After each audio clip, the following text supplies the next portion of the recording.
성경 보겠습니다. 다니엘 4장 17절입니다.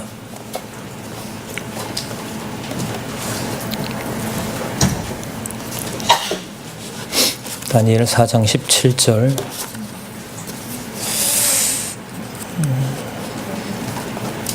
제가 보겠습니다.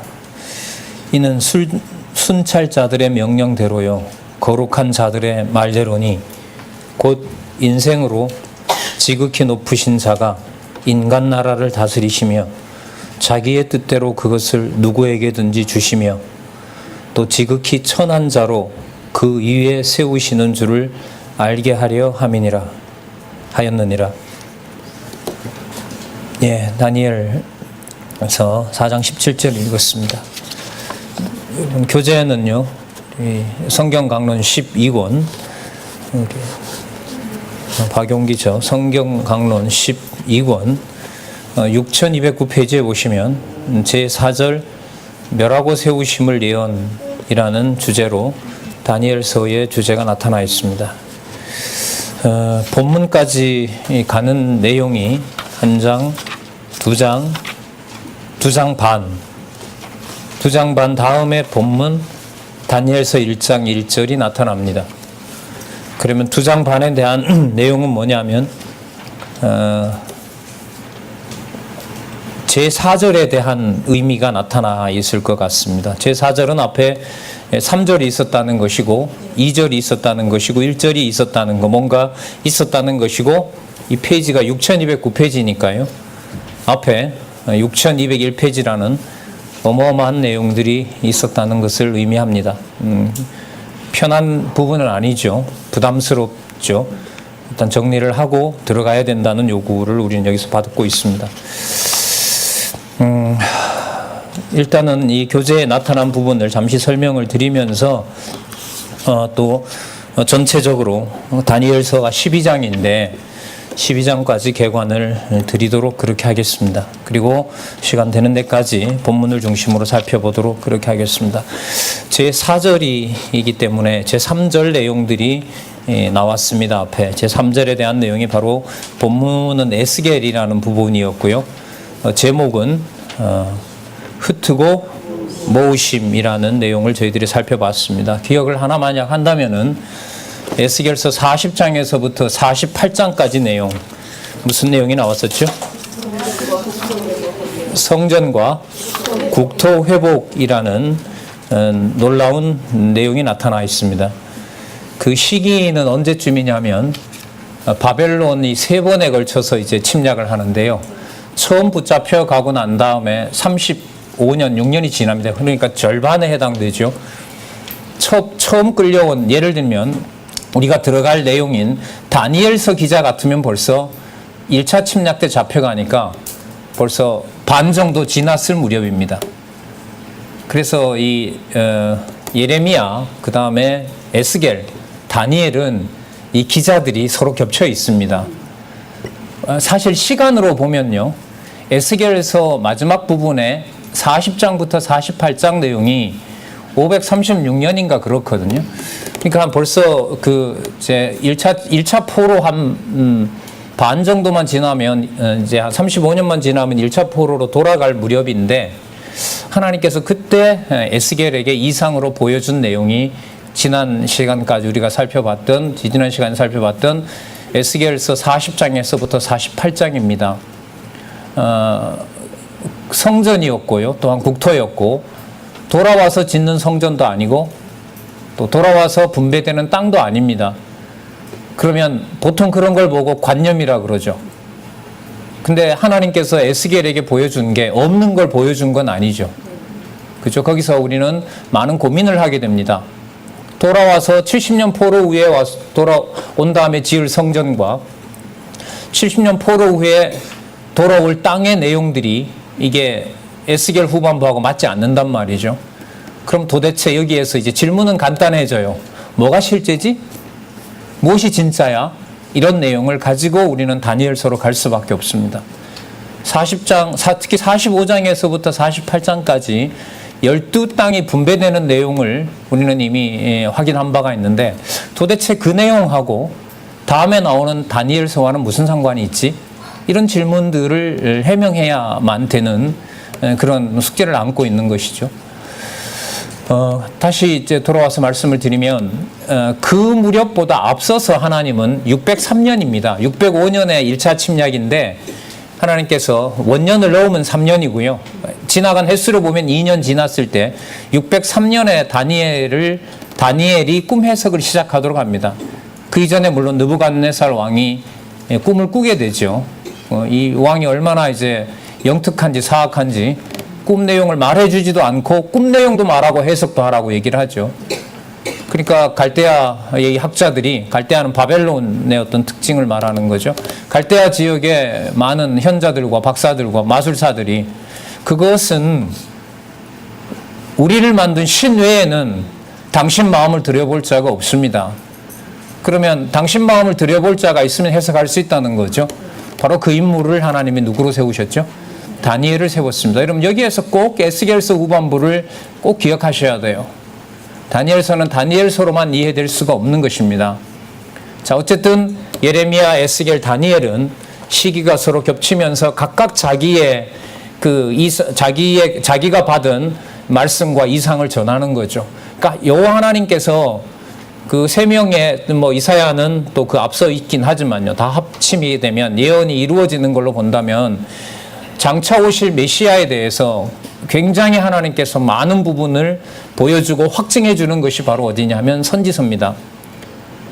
다니엘서가 끝나면 우리 어디로 가죠? 소선지서 12권으로 가는데 한 권으로 보셔야 되고요. 그 한 권의 내용이 또한 뭐하고 연관이 되냐 하면 다니엘서하고 연관이 돼야 됩니다. 그러니까 크게 보면 12권이지만요. 우리가 의미로 봤을 땐 5편으로 요약하시면 돼요. 그러니까 소선지서를 하나로 보시고요. 그 다음에 이사야, 예레미야, 에스겔, 다니엘 그렇게 해서 크게 5편 정도로 요약을 하시면 마태복음 1장 1절로 들어가는데 여러분 도움이 되실 거라고 생각합니다. 어쨌든 배경은 그렇습니다. 그러니까 지난번에 배웠던 저희들이 확인했던 에스겔서 후반부에 나타난 이상 내용 보다가 제가 어디 시간을 계산을 좀 해봤는데 한 30년 전이에요. 30년 전에 하나님께서는 지금 우리가 보고 있는 다니엘서를 하나님께서 기록하게 하셨던 겁니다. 그러니까 뭐하고는 맞지 않아요? 연대기순이 아니라는 겁니다. 아셨어요? 이 말을 자꾸 드리는 이유는 성경을 통해서 역사적 사실을 끼워 맞추려고 하면 안 된다는 거예요. 그건 시간 낭비인 거죠. 보여주고 밝혀준 내용만 가지고 중요한 부분은 도대체 이 사건 다음에 이 사건이 나오는 것이 왜 예수가 그리스도라는 사실, 좀 더 강하게 말씀을 간명하게 드리면 요한복음에 맞추셔야 돼요. 요한복음에 나타난 예수님은 누구시죠? 하나님이세요. 예수님은 하나님이십니다. 인자로 오시는 분이고, 여러분 요한복음 1장 18절에 보면 1장 14절은 잘 아시죠? 말씀이 육신이 되어 우리 가운데 거하심에 우리가 그의 영광을 보니 하나님 아버지의 영광이더라. 은혜와 진리가 충만하더라. 이렇게 다들 아시잖아요. 그죠? 기억나시죠? 중요한 것은 1장 18절이 어떤 면에서는 더 중요해요. 1장 18절에 가면 아버지의 독생하신 아들이라고 안 하고요. 아버지의 독생하신 하나님이다라는 표현이 요한복음 1장 18절에 나옵니다. 그래서 여러분들 서신서를 읽으실 때 연결고리는 마태복음 1장 1절로 가지만은요. 결론을 잡을 때는 요한복음으로 가셔야 돼요. 그러니까 다 봐야 된다는 거죠, 결국은. 그래서 제가 왜 마태 다음에 마가고 마가 다음에 누가고 누가 다음에 요한이냐 그 논리적 연결성을 사복음서 나올 때마다 제가 확인한 바를 여러분들에게 알려드렸습니다. 선지서가 이제 후반부로 가기 때문에 연결로 보면 마태복음 1장 1절의 중요성이고 특히 마태복음 1장에 보면 여러분들 어떤 말씀이 나오냐면 바벨론으로 이거하기 전, 바벨론으로 이거한 후 이런 말씀 나오죠. 그와 관련된 내용이 이 다니엘서와 직접 관계가 돼요. 자, 하나님께서 왜 바벨론 시대 때 하나님께서 에스겔을 부르시고 또한 다니엘을 부르시고 그렇게 했는지를 우리가 다윗의 자손으로 오실 예수 그리스도에 대한 연결로 잡으면 되고요. 내용에 들어간 메시아의 본성과 연관시킬 때는 어디로 가셔야 되냐면 요한복음으로 가셔야 됩니다. 사역과 연관된 일로 보시면 바로 마가복음과 누가복음에 초점을 맞춰서 보면 돼요. 근데 결론으로 가서 예수가 그리스도이시다라는 말이 좀 아쉬워서 저는 요한복음에 가서 그 그리스도이시기 때문에 그분은 누구이시다? 하나님이시다. 그 그 사실을 여러분들 선지서 특히 이사야서에서 세상 나라를 멸하시는 것으로 하나님께서는 분명하게 다니엘을 통해서 다니엘이 나중에 가면 이 이상을 받고 감당이 안 돼요. 우리는 하나님의 뜻을 이렇게 보여주면 좋다고 하지만 다니엘이 이상을 보고 난 다음에 그냥 쓰러집니다. 감당이 안 돼요. 풀어줘도 쓰러져요. 그러니까 어마어마한 일들이 다니엘 이후에 벌어질 이상으로 보여주는 내용이 나타납니다. 그래서 이제 본문에 가서 살펴보도록 하고요. 6209페이지에 가서 한 두 번만 강조를 드리면 두 번째 단락 여러분 네 번째 줄에 보시면 세 번째 줄에 이러한 예언은 여호와 하나님께서 창세전에 작정하신 나온 내용이니까 영원한이라는 말 너무 좋겠죠. 영원한 뜻에 따라 언약하신 말씀에 바탕을 두고 있다. 그렇게 해서 창세기 1장 28절에서부터 사무엘하 7장 16절까지 좀 우리가 공부를 했다면은요. 역대하 7장 14절까지 쭉 가면 좋겠죠. 왜? 역대기 1장 1절에 누가 나오니까? 아담이 나오잖아요. 왜? 창세기 1장 28절에 확인이 역대상 17장 14절이니까 그렇게 메모를 해놓으시면 아마 도움이 많이 되실 거라고 봅니다.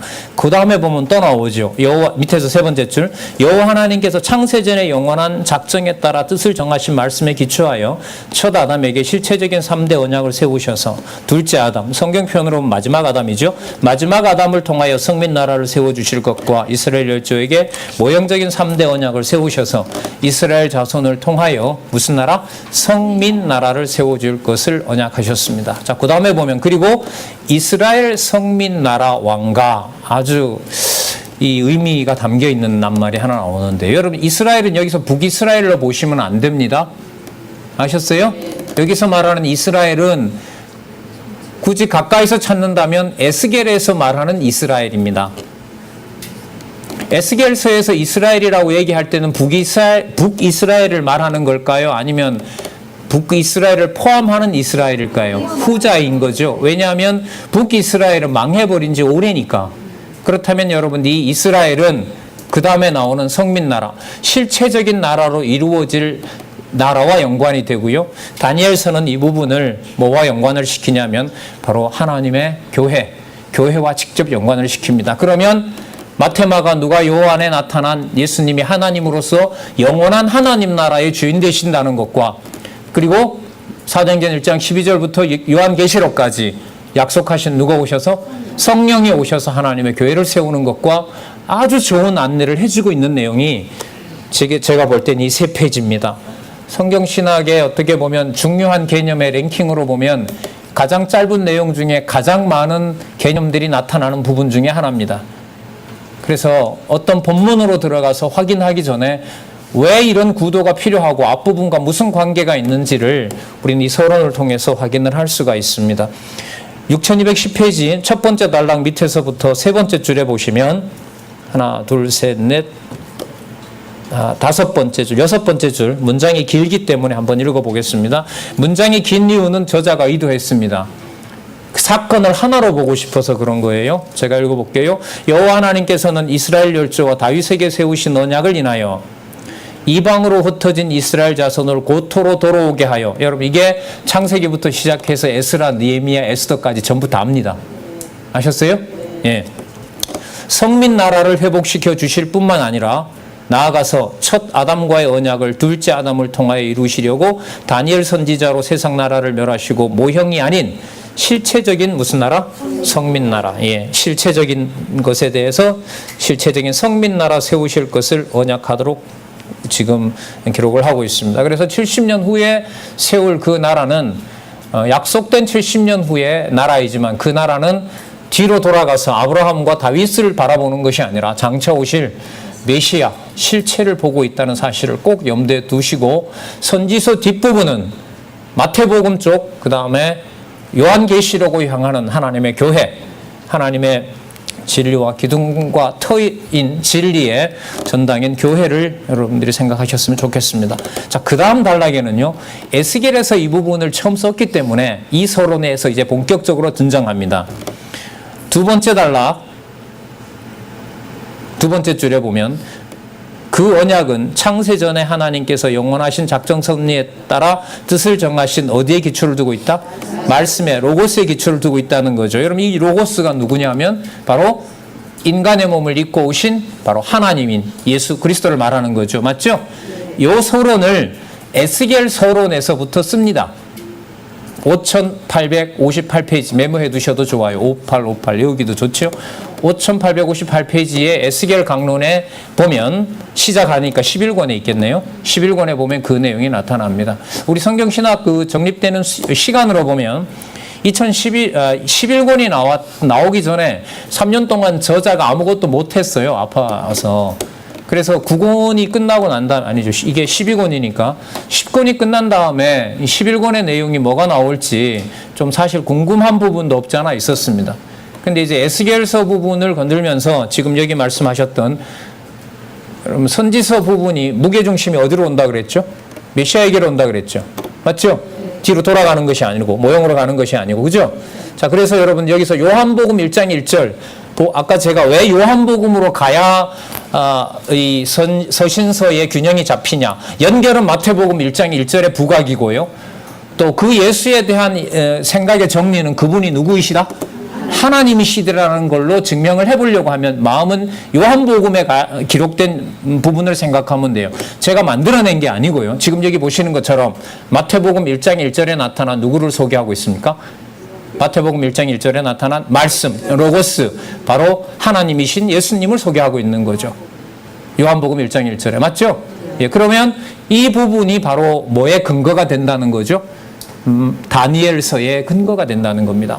그러니까 1장 1절부터 마지막 장 마지막 절까지 여러분들 다 메모 가지고 계시겠지만 세상 나라 멸하심, 성민 나라 세우심에 관련된 여러 가지 증거와 징표들이 바로 누구에 대한 메시아에 대한 언약이라는 사실을 우리는 확인할 수 있습니다. 자, 세 번째 줄에 보시면 말씀과 로고스는 영원 불변의 하나님이시다. 그러므로 하나님이신 로고스에 기초한 여호와의 언약 역시 불변한 것일 수밖에 없다. 따라서 여호와의 언약에 기초한 선지자의 예언도 불변한 것이다.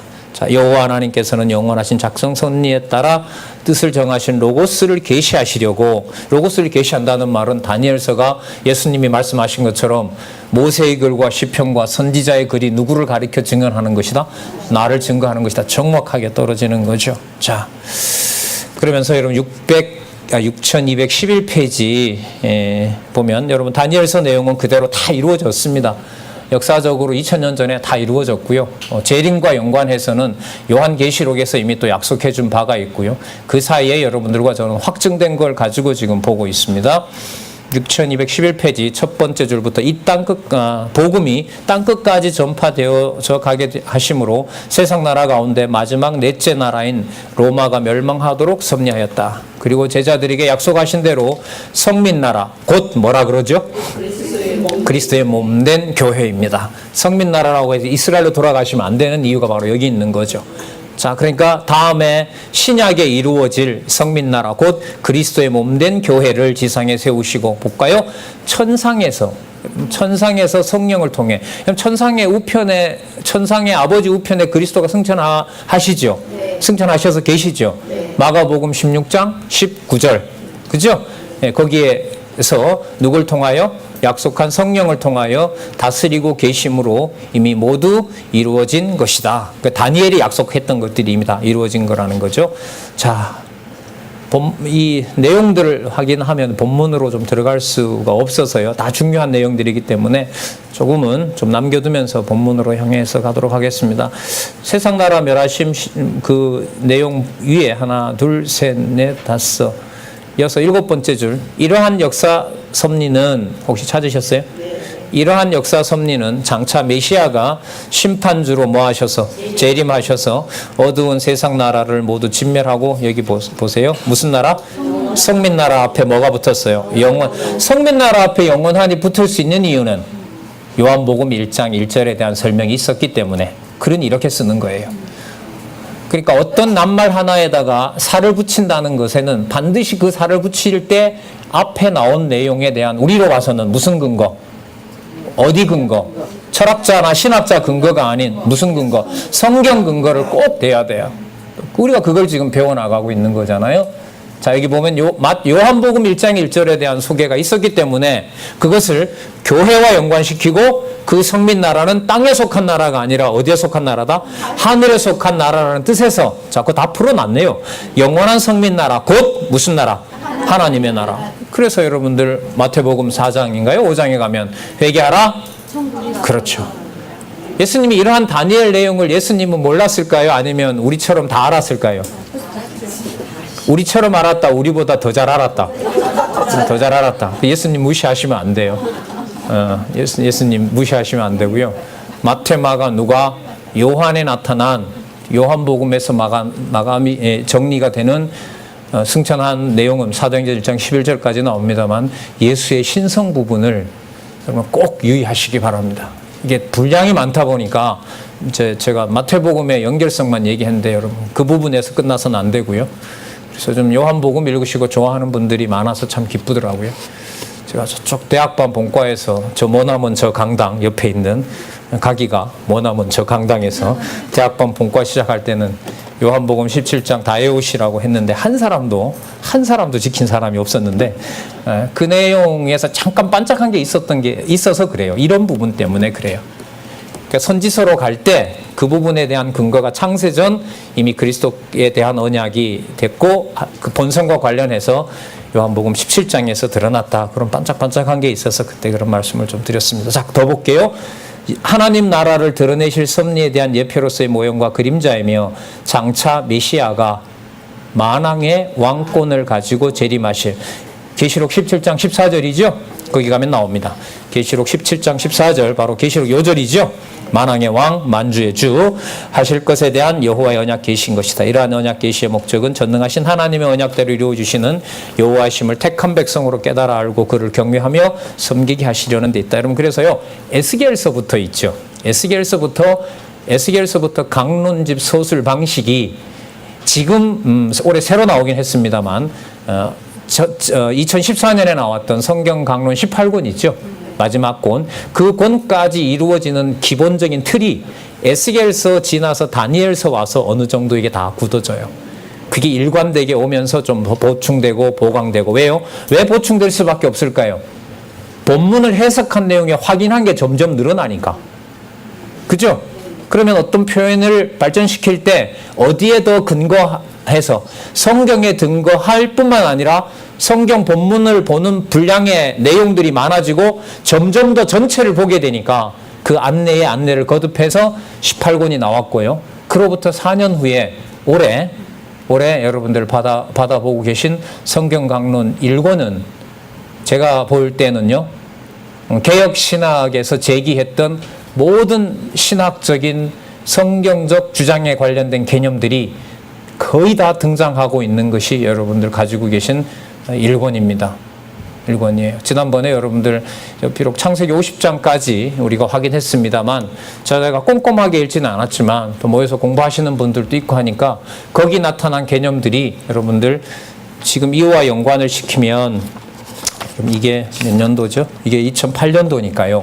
10년 전에 이게 올해보다 10년 전에 쓰였거든요. 이 12권이. 그 개념들이 어떻게 성경적으로 성경의 바탕을 두고 성경적 개념이 왜 중요하냐면 여러 잡다한 얘기들과 인간적인 얘기를 하지 않고 하나님 살아계신 중심으로 우리를 안내하기 때문에 성경적 개념이 중요한 겁니다. 아까 여러분들 본문도 아닌데 왜 이렇게 확인을 우리가 할 수 있었어요? 이게 어떤 한 사람의 철학적인 내용 같으면 우리가 이렇게 확인 안 하죠. 맞죠? 이게 무엇을 보는데 안내를 해주는 개념들이니까. 그렇죠. 성경을 여호와 계시 중심으로 보는 안내의 요절들이기 때문에 그걸 여러분들에게 말씀드리고 저도 확인하는 거죠. 자, 이 다니엘서 아까 우리 요절을 읽었는데요. 4장 17절. 다시 한번 보면서 다니엘서로 가보도록 하겠습니다. 지금 봤던 것처럼 다니엘서는 두 부분으로 되어 있어요. 그죠? 세상 나라를 멸하시고 성민 나라를 세우심. 성민 나라, 영원한 성민 나라. 또 하나님의 나라, 그 다음에 하나님의 교회. 그런 개념을 다 안고 있는 개념이라고 할 수가 있습니다. 자, 여러분 4장 17절을 제가 한번 다시 볼게요. 이 느부갓네살이 꿈꾼 것에 대해서 그 다니엘이 해설해 주는 내용이잖아요. 자, 17절을 보시면 이는 순찰자들의 명령대로요. 여기 순찰자는 그 하나님께서 이상 중에 보여줬던 그 느부갓네살의 모든 나라를 순찰하는 그런 자들의 명령이고요.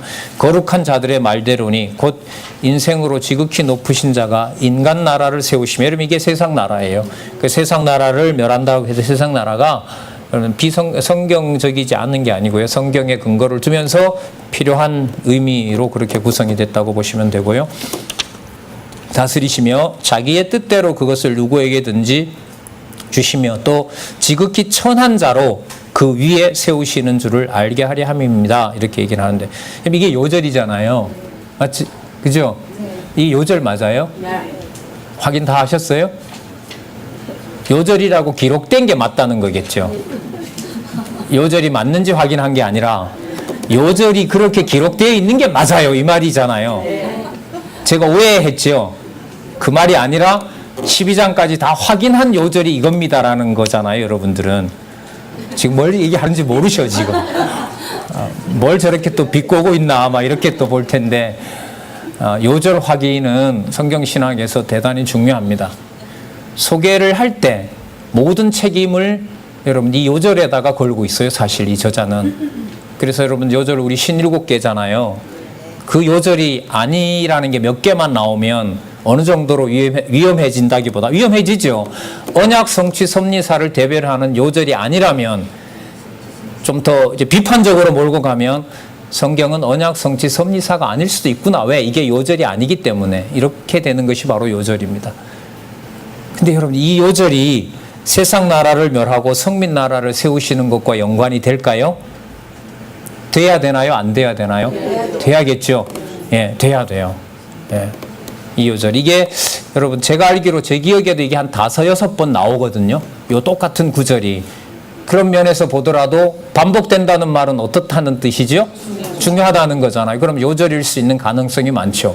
그럼 이제 전체적으로 봤을 때 어떻기 때문에 어떤 내용으로 나와 있고 그 내용들이 어떻게 메시아에 대한 언약이기 때문에 요절이 될 수 있는지는 어떻게 보면 숙제로 남아 있어요. 이게 여러분들 이게 4장이잖아요. 4장 17절 맞죠? 나온 김에 한번 찾아볼까요? 저도 제가 찾아왔거든요. 그 앞에도 있지만 뒷부분으로 가서 한번 찾아볼게요. 여러분들 4장 32절 있죠. 4장 32절 찾으셨어요? 제가 읽어볼게요. 내가 사람에게서 쫓겨나서 들짐승과 함께 거하며 소처럼 풀을 먹을 것이요 이와 같이 7대를 지내서 여기 보세요. 지극히 높으신 자가 뭘 다스리시며 인간 나라를 다스리시며 자기 뜻대로 그것을 누구에게든지 주시는 줄 알기까지 이르리라. 아까하고 비슷하죠? 그죠? 예, 그 다음에요. 이게 5장 21절로 한번 가볼까요? 5장 21절. 요절 확인하는 겁니다, 지금.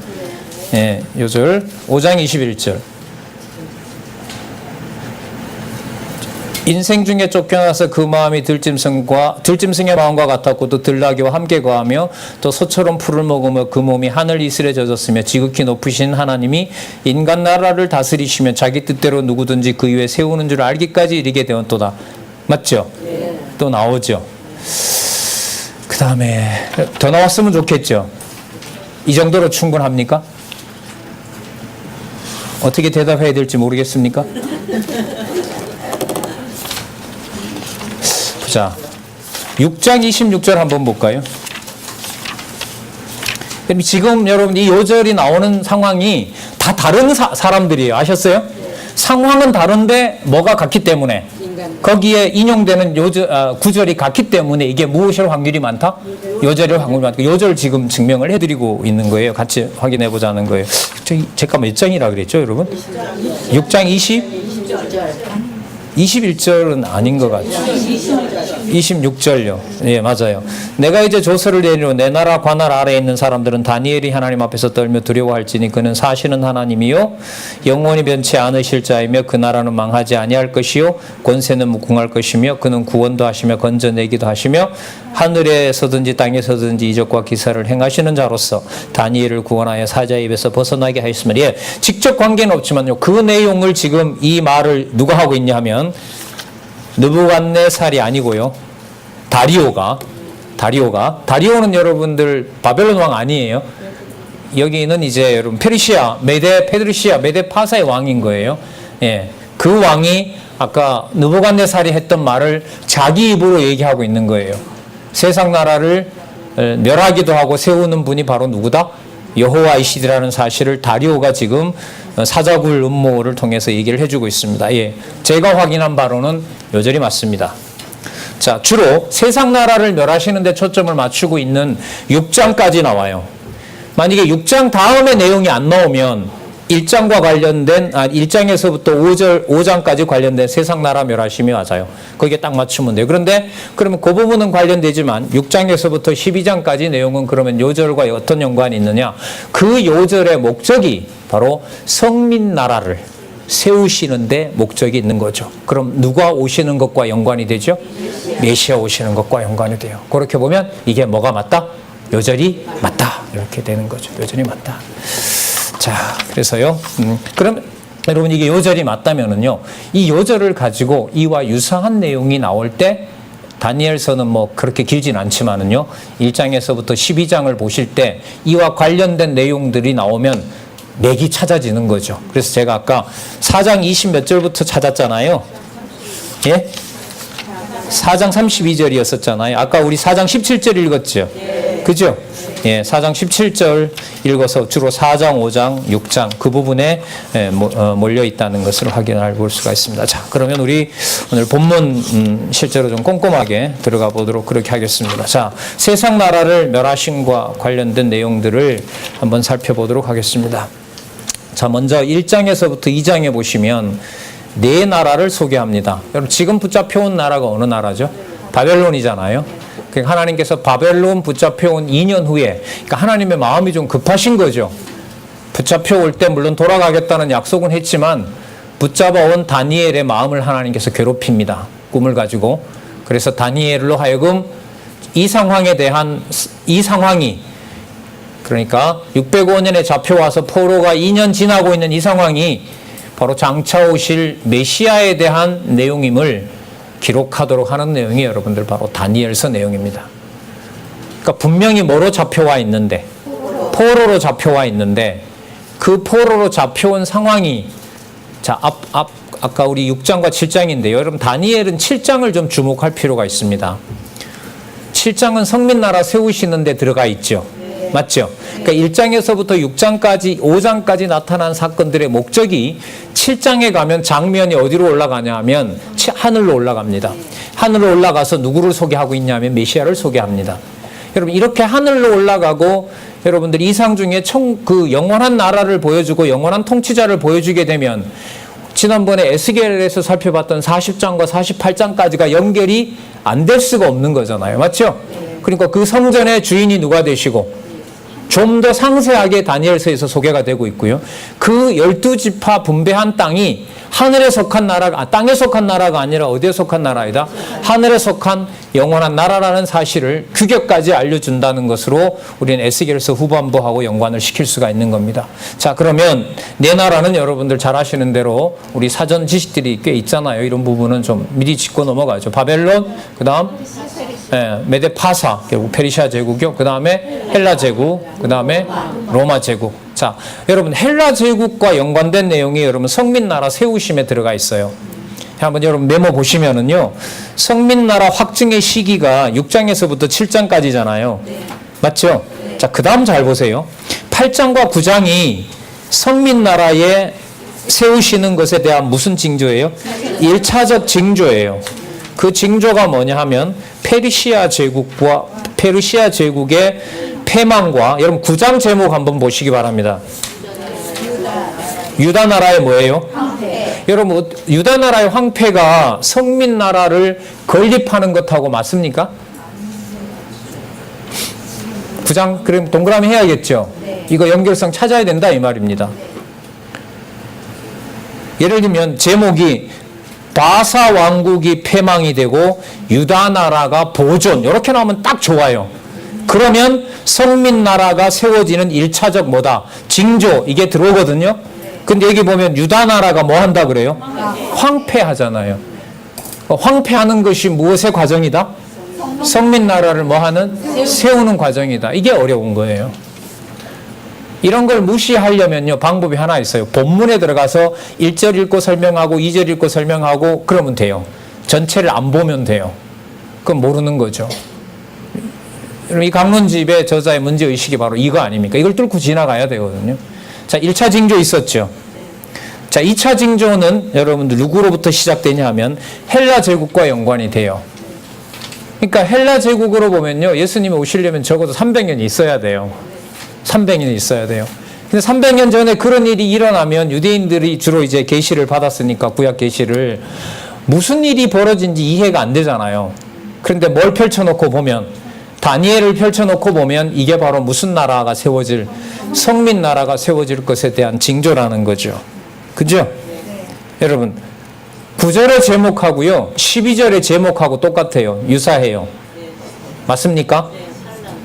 9장의 제목이 뭡니까? 누구의? 유다 나라의 황폐. 12장의 제목이 유다 백성의 환란. 그런데 위로 올라가면 두 가지 다 징조죠. 무슨 징조입니까? 성민 나라를 뭐 하는? 세우는 징조예요. 그러면 여러분들 나라가 황폐하고 환란을 당함으로 나라가 세워질 것이다. 말이 돼요? 안 돼요? 안 되죠. 이걸 해결해야 된다 이 말입니다. 이걸 해결해야 돼요. 여기에서. 그리고 본문에 들어가서 이제 구체적으로는 한 8장부터 막 연도 나오고 근데 뭐 안내를 너무 잘하고 있으니까요. 연도 때문에 애를 먹으면 뭐 한 5번 반복하면 될 것 같아요. 5번, 한 10번 반복하면 저 연도가 나왔지 이렇게 확인이 될 거니까 부담스러워하지 마시고. 예. 자, 여러분 이 성민 나라를 세우시는데 보면 눈앞에 보이는 상황은 뭐예요? 자, 현재 상황은 포로로 잡혀와 있고 맞죠? 제국들이 망하는 건 좋은데 누구도 더불어 망해요? 유다도 더불어 또 망하고 망했는데 또 망하고 그죠? 자, 그 다음에 제국이 쓰러진 줄 알았는데 그 제국이 쓰러지면서 누구도 또 어려워지고 유다가 또 한 번 환난을 당하고 여러분 그래서 이제 이상이 뭔지를 모르고 너무 괴로워하던 다니엘에게 이상을 보여줘요. 보여주면 펼쳐주니까 좋은 거예요. 봐요. 보니까 세상 나라가 멸망하는 거예요. 너무 좋잖아요. 다니엘 입장에서는. 맞죠? 아, 우리 민족을 하나님 보호하고 있구나. 근데 가만 보니까 그 속에 보니까 제국들이 무너질 때 그 속에 유다 나라가 같이 고통을 당해요. 그러면 박수 쳐야 돼요? 어떻게 해야 돼요? 그래서 기절해요. 기절해요. 나중에 여러분들이 아까 다리오 왕 나왔잖아요. 다리오 왕으로부터 받을 때는 15살에 잡혀갔다 해도 벌써 나이가 80 노구예요. 거의 90까지 사는데요. 살려놓고 마지막에 유다 민족, 여러분 제목이 그러니까 이게 놀라운 거예요. 어떻게 그 내용에 드러나 있는 것을 보면 전부 이게 유다가 패망을 당하고 환란을 당하는 것인데 그게 뭐가 세워지는? 성민 나라가 세워지는 메시아가 오시는 확증인 건가? 여러분 그래서요. 나중에 요한복음에 가시면 세례 요한에 대해서 예수님이 뭐라고 하니 세례 요한이 자신이 뭐라고 하냐면 나는 뭐하여야 되겠고 나는 망하여야 되겠고 그는 뭐하리라? 흥하리라는 게 여러분 보통 내용이 아니에요. 그 세례 요한은 율법 시대에 율법을 온몸에 안고 눈앞에는 누가 와 있는 걸 보는 거죠. 모형을 온몸에 안고 누가 와 있는 실체를 눈앞에서 확인하는 경우가 세례 요한이라고 보시면 돼요. 그러니까 엄청난 놀라운 일을 경험하고 있는 거죠, 사실. 자, 어쨌든요. 후반부에 성민 나라를 세우심을 제가 황폐와 환란을 말씀드린 이유는 우리가 생각하는 방식으로 성민 나라가 세워지도록 하나님이 섭리하는 것이 아니다라는 거죠. 여러분 이렇게 말씀드리면 이것은 너무나 많은 부분을 앞부분에서 확인해 왔습니다. 맞죠? 창세기 1장 28절을 섭리를 하나님께서 일방적으로 세우시고 먹는 날에는 죽으리라는 2장 17절 창세기 맞죠? 금과령도 줘서 끝장나는 것 같았는데 3장 15절에 가면 언약 자손을 다시 뭐하는? 보호하는 내용으로 이어진다는 거 너무나 잘 아시겠죠. 그 내용들이 계속해서 반복이 되면서 여러분 이 내용들을 이끌어가고 있습니다. 자, 내 나라 여러분 그렇게 잘 아시리라고 보고요. 선지자를 소명하고 보호하는 내용을 한번 살펴보도록 하겠습니다. 여러분 1장 1절에 보시면 유다왕 여호야김이 위에 있은 지 3년에 여러분 이게 이제 605년이 됩니다. 바벨론 왕 느부갓네살이 예루살렘을 에워쌌습니다. 근데 2절 보시면 주어가요. 주께서 누구죠? 하나님이죠. 여호와 하나님을 말하는 겁니다. 주께서 유다 왕 여호야김과 하나님의 전 기구 얼마를 그의 손에 붙이심에 그가 그것을 가지고 신할 땅 자기 신의 묘에 이르러 마르둑이겠죠? 그 신의 창고에 두었더라. 여러분 바벨론 땅으로 하나님의 성전의 기명들을 옮긴 것은 느부갓네살이 옮겼다. 맞다 틀리다? 누가 옮겼다? 주께서. 맞습니까? 네. 왜 이러시죠 도대체? 그냥 보존하고 수리해서 리모델링해서 쓰시면 되지. 그냥 상상할 수가 없어요. 이런 구절만 보더라도 우리 기준에 하나님의 나라와 하나님의 교회를 누구 기준에서 우리 기준에서 뭐 어떻다? 좋다, 나쁘다, 흥한다, 망한다 이렇게 말할 수가 없는 거죠. 자, 주께서 주어 확인하시고요. 자, 3절에 보시면 그때 잡혀간 왕족들과 귀족을 골라냅니다. 이 바벨론 왕이요. 골라내고 4절에 보면 흠이 없고 아름다우며 모든 재주를 통달하며 지식을 갖추고 있고 학문에 익숙하고 왕궁에 모실 만한 소년을 데려오게 하고 그들에게 갈대아 사람의 학문과 방언을 가르칩니다. 쉽게 말씀드리면 히브리 사람의 학문과 방언이 아니라 갈대아 사람의 학문과 방언을 가르칩니다. 여러분들 이 당시가 500년이니까요. 제가 이런 공부를 좀 했으니까요. 이 당시 605년 같으면은요, 그리스 지역에는 그리스의 현인이 나타나서 이 생각의 내용들, 물론 인본주의적이긴 하지만요, 유럽 사상을 이끌어가는 사상들이 다 마무리될 때가 이때입니다. 소크라테스 들어보셨죠? 그 사람 태어날 무렵에 동방에 이런 일이 있었던 거예요. 예. 그러면서 하나님께서는 지중해 시대를 준비하고 있고요. 서양 기독교 역사를 결국은 성경에다 맡기는 것이 아니라 그리스 철학으로 몰아넣는 일의 배경이 저는 바벨론 시대라고 보는 거예요. 자, 그런 부분들은 또 따로 이렇게 증명해서 선을 보이겠지만은요. 어쨌든 갈대아의 학문이 엄청 수준이 높았습니다. 세상으로 보면. 그래서 여러분들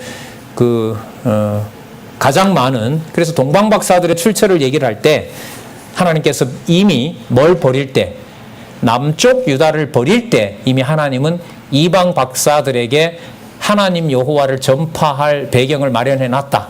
이렇게 보통 일반적으로 얘기를 해요.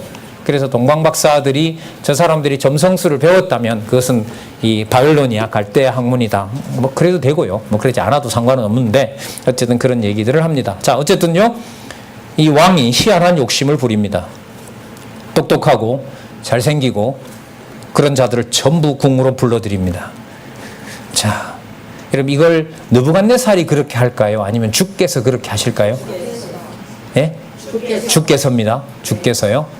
주께서 포로로 잡혀간 나라에 성민 나라를 준비하시려고 하나님께서 유다 이름으로 보면 다니엘과 하나냐와 미사엘과 아사랴 뒤에 나오죠. 자, 그들을 왕 앞으로 데리고 왔고요. 6절에 보면 그들 중에 유다 자손 곧 다니엘과 하나냐와 미사엘과 아사랴가 있더니 환관장이 그들의 이름을 다 뜯어고칩니다. 다니엘은 벨드사살이라고, 벨은 뭐냐, 벨이 좋아하는 아이라는 뜻이라고요. 하나냐는 사드락이라고 하고요, 왕의 서기관이라는 거고요. 미사엘은 메삭인데요, 왕의 손님이라는 거. 아사랴는 아벤누보라는 뜻입니다. 아벤누보의 종이다. 이게 전부 그 이방의 신에 관련된 이름으로 다 바꿔버립니다. 자, 잘 먹으라고 하고요. 왕이 특별히 내려진 음식을 먹으라고 했더니 전부 다 거부하죠. 맞죠? 네. 1장 9절에 보면 하나님이 아까 2장 9절이었었죠? 2장 9절이었습니다. 하나님이 이게 어디 또 17절에 보면 자, 제가 확인해 드리는 것은 사건이 일어났어요. 그 사건을 지금 누가 섭리해 가신다? 하나님이 섭리해 나간다는 거 찾는 거예요. 1장 9절 하나님이 나오죠? 1장 17절 보세요. 하나님이 나옵니다. 자, 하나님께서 다니엘로 9절 환관장에게 은혜와 긍휼을 얻게 하신지라. 자, 11절에 보면 환관장이 세워 다니엘과 하나냐와 미사엘과 아사랴를 감독하게 한 자에게 다니엘이 말하되, 자, 저희들은 채식하고 물만 주십시오. 그럼 열흘 동안 시험 한번 해보십시오. 근데 더 이뻐지고 아름다워졌거든요. 여러분, 지금은 그러면 안 됩니다. 이 계시 사건이니까. 자, 15절, 16절 보시고 17절 볼까요? 하나님이 이 네 소년에게 지식을 얻게 하시고, 그러면 누가 얻게 했다고요? 하나님 얻게 했죠. 어느 나라 지식을요? 갈대아. 히브리 지식이 아니고요. 하나님께서 갈대아인의 학문과 언어와 사상과 점성술과 모든 것을 지금 다니엘에게 가르친 거죠. 예. 아, 그럼 요거 배우면 되겠다. 다른 나라 거 아니요. 하나님이 배우게 해서 하나님이 하나님을 깨닫게 하는데 써줘야 하나님을 배우는데 용도가 돼요. 근데 우리는 이제 좋은 학벌과 좋은 환경이 되면 결과는 자동적으로 나온 거라 생각했잖아요. 근데 그 환상이 여러분들 깨어지지 않았습니까? 성경신학을 통해서 봤을 때 무엇이 허구고 무엇이 진리인지 여러분들 스스로도 지금 확인해 가고 있습니다. 자, 하나님이 이 네 소년에게 지식을 얻게 하시며 모든 학문과 재주에 명철하게 하신 것 외에 다니엘은 또 특별히 이상과 몽저를 깨달아 알다. 몽저는 여러분들 꿈이고요. 이상은 뭐냐 하면 그냥 하나님이, 다니엘은 아무것도 하는 게 없어요. 여러분, 예를 들면 이상은 뭐냐면요, 그냥 쫙 보여줘요. 뭐 기도하거나 뭐도 아닌데 그냥 데려와서 자, 눈 떠라고 눈 떠보니까 막 되는 거죠. 꿈 같은 경우에는 뭐 자기가 꿀 수도 있고 남들이 꾸는 것을 내가 해석할 수도 있고, 어쨌든 남의 뇌 속에 들어있는, 본문에 그래 나오죠. 뇌가 번민한지라. 그래, 뇌 속에 있는 것까지 찾아내는 것을 다니엘에게는 특별히 또 깨닫게 했습니다. 그래서 왕 앞으로 데려왔는데 너무나 이쁘고 똑똑하고 하니까요. 20절에 왕이 그들에게 모든 일을 묻는 중에 그 지혜와 총명이 온 나라 박수와 술격보다 10배나 나온 줄 아니라. 다니엘은 여기 보세요. 고레성 원년. 여기가 여러분 536년이에요. 536년이니까요. 605년부터 여러분도 536년이면 이게 몇 년 정도 되죠? 5년에다가 이 5년에다가 65년 하면 70년. 끌려올 때가 15살이라면 거의 85세.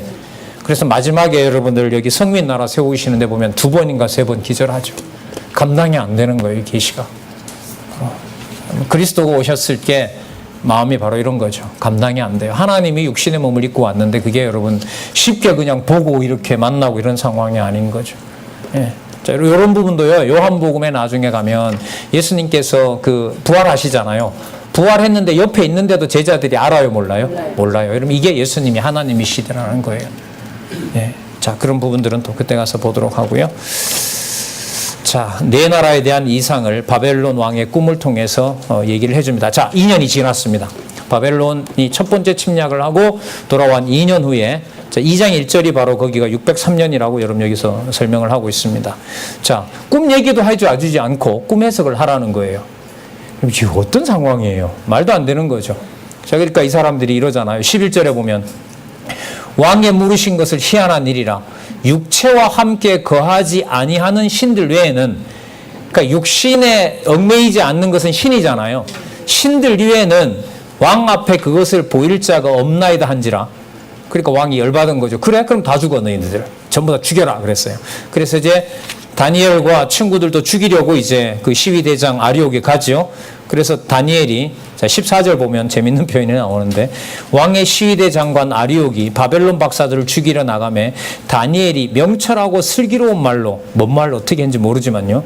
자, 어쨌든 16절에 가면 다니엘이 들어가서 왕께 구하기를 기한을 주시면 왕에게 그 해석을 보여드리겠나이다. 자, 앞부분에 하나님께서 이상과 몽조를 깨닫게 한다고 약속해 주셨죠. 맞죠? 자, 그걸 지금 이루시는 겁니다. 그리고 친구들을 불러옵니다. 18절에 하늘에 계신 하나님이 이 일을 깨닫게 해주기를 자기 동무들과 함께 기도를 합니다. 자, 그럴 때 19절, 이에 이 은밀한 것이 밤에 이상으로 다니엘에게 나타나 보임에 다니엘이 하늘에 계신 하나님을 찬송하니라. 20절 보세요. 다니엘이 말하여 가로되 영원 무궁히 하나님의 이름을 찬송할 것은 지혜와 권능이 그에게 있음이라. 그는 때와 기한을 뭐하시며 변하시며. 그러니까 여러분, 이게 아주 중요한 부분이 돼요.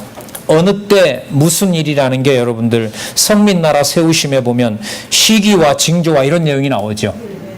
나오잖아요. 그러니까 그 내용이 여러분들 성경과 동떨어진 게 아니라 다니엘에게 소개했을 때 하나님이 뭘 보여줬냐 하면 여기 보시면 때와 기한을 하나님이 바꿔가세요. 우리가 볼 땐 바꿔나가는 거지만 하나님이 보실 땐 그렇게 정해놓은 거죠. 근데 그렇게 하나님이 정해놨다고 생각이 안 들면 바벨론에 잡혀온 게 원통하고 분하고 누구 때문밖에 안 되는 거죠. 그걸 하나님께서 그렇게 하시고요. 왕들을 뭐하고 세우고 폐하시고 또 왕들을 뭐하고 세우고 지혜자에게 지혜를 주시고 지식자에게 총명을 주시도다. 여러분들 굳이 메모를 하자면요. 2장 21절도요.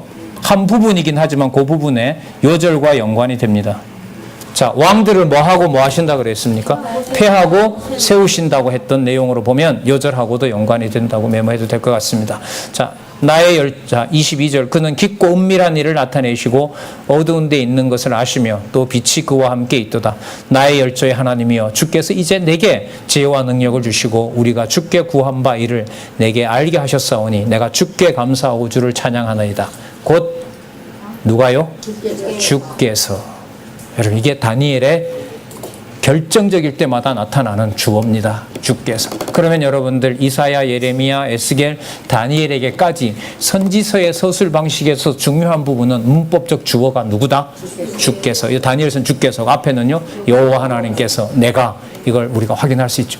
그 내가를 모두 이제 모아서 누구에게로? 아브라함과 다윗의 자손 예수 그리스도에게로. 그러면 여러분들 마태복음 1장 1절에 나오는 아브라함과 다윗의 자손. 성경 원래 번역은 다윗의 자손 아브라함의 후손 예수 이렇게 번역이 훨씬 낫습니다. 어쨌든 통치국가와 연관된 다윗이 먼저 나오면서요. 바로 그것이 누구다? 메시아이다라는 사실 그 약속이 어디에서? 다니엘서에서 이미 약속되어 있다. 소선지서가 이제 더 확연해지죠. 자, 일단 오늘 여기까지 하고요. 하나님의 놀라운 계획을 확인해 볼 수 있도록 해주셔서 감사드립니다.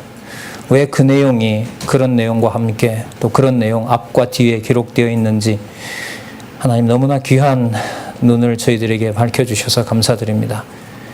귀한 주의 종들, 사역자들 진리의 말씀 전하는 일에 전념할 수 있도록 하나님께서 그 지혜와 총명을 붙잡아 주시고 인도해 주시고 하나님 시간이 흐르며 지식이 늘어날 때마다 내 지식이 되지 말게 하여 주시고 하나님 살아계심을 전하는 귀한 용도가 될 수 있도록 저희들에게 힘과 능력과 지혜와 총명을 허락해 주시기를 소원합니다. 예수님의 이름으로 기도드렸습니다. 아멘.